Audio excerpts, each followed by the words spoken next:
Now let's look at another law, which is number 4, which is the limit of the function when x approaches c of the function a constant b times f of x. Suppose the limit of fx exists. So this would be, we can take the constant b outside the limit, then multiply by the limit of f of x.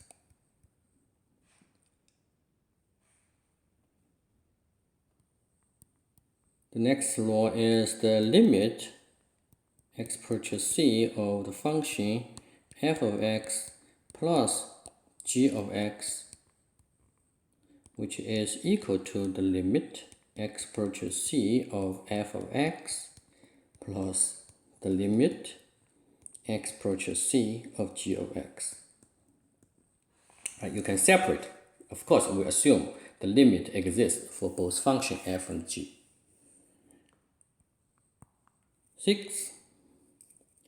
The limit x approaches c of f(x) times g of x, which is equal to the limit x approaches c of f of x times the limit x approaches c of g of x.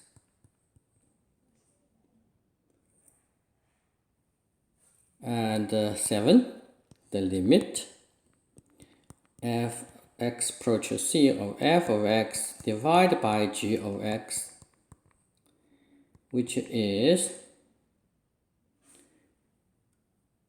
the limit x approaches c of f of x divided by the limit x approaches c of g of x.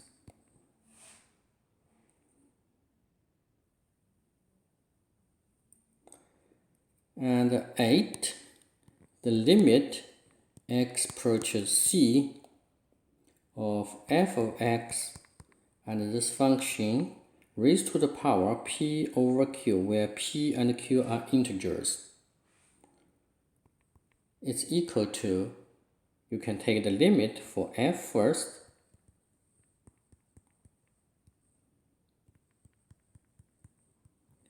then raised to the power p over q.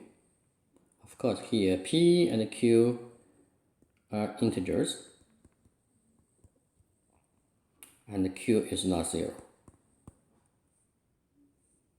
Right? For this law, we have some special case that the x approaches c of f of x raised to the power n.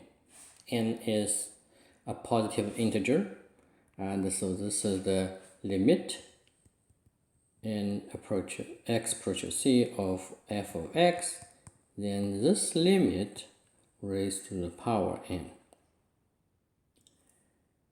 And there is another special case that the limit x approaches c of f of x raised to the power 1 over n. So here n is a positive integer.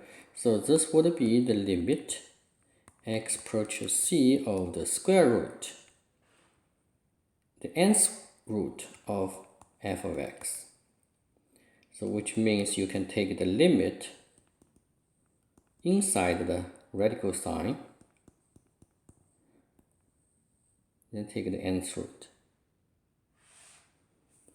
Okay, so these are some basic laws. And the number 9, which is a very special case that